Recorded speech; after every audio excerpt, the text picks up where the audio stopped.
जिनके दर्शन मात्र से मन प्रसन्न होता है, अपने आप धैर्य और शांति आ जाती है, वे परम गुरु हैं।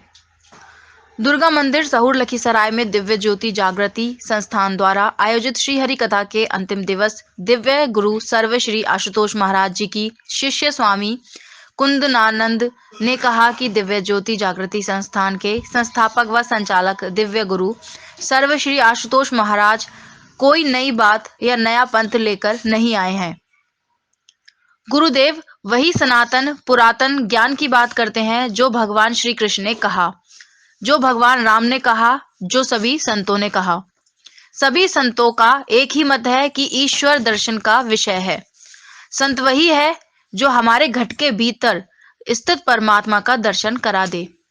जो भी संत भगवान की कथा कहते सभी सम्माननीय है, परंतु कल्याण सिर्फ सदगुरु के शरण में जाने से ही होगा। कबीर साहिब ने कहा, सदगुरु कृपा अनंत किया, उपकार लोचन अनंत, उघारिया अनंत दिखावन हार। जब जीवन में सदगुरु आते हैं तो उस अनंत भगवान का दर्शन करा देते हैं। हमारा जीवन ईश्वर दर्शन के लिए ही है। रामचरितमानस कहती है कि गुरु बिन भवनिधि तरई न कोई, जो विरंची संकर सम होई। यानी गुरु के बिना किसी का भी कल्याण नहीं है। इसलिए जितने भी महापुरुष इस संसार में आए हैं, सबने इस नियम को अपनाया। रामकृष्ण ते को बड़ो तिनन भी गुरु कीन, तीन लोक के नायका गुरु आगे अधीन। चाहे भगवान श्री राम हो या भगवान श्री कृष्ण, सबने गुरु के महत्व को समझा तथा अपने जीवन में अपनाया।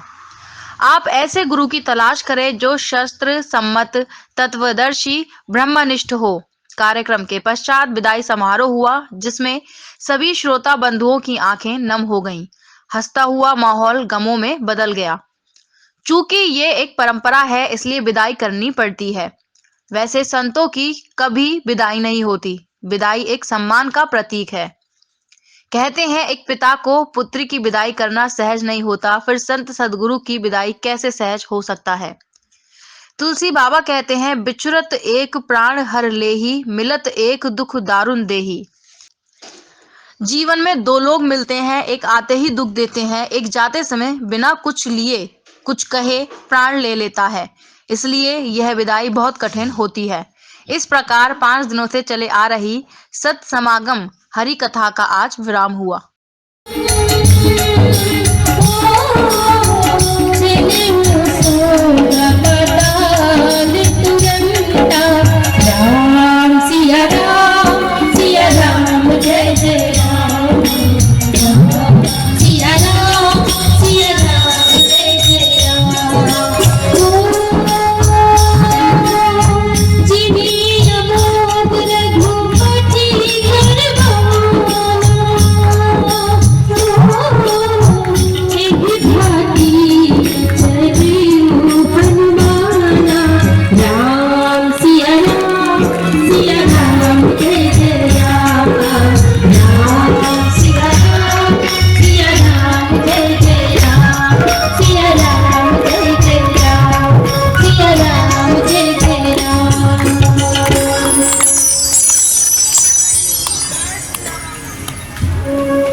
सुंदर कौतुक कूद चढ़ित अवसर,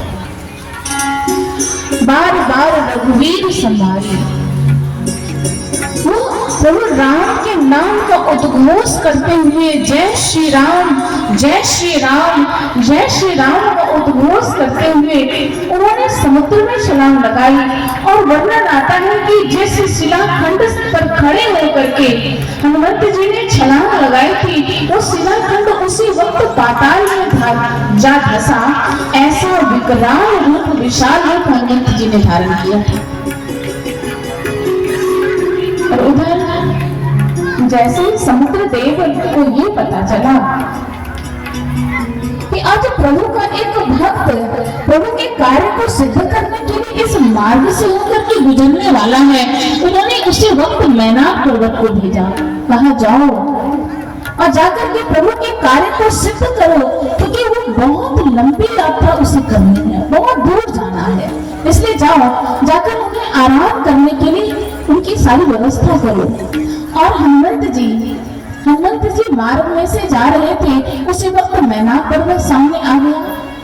मैनाक पर्वत ने हनुमंत जी से आग्रह किया कि आप कुछ समय के लिए आप विश्राम कर लें, प्रभु के कार्य को सिद्ध करने के लिए आप जा रहे हैं, आप थक गए होंगे क्योंकि बहुत लंबी यात्रा करके आए हैं। लेकिन हनुमंत जी ने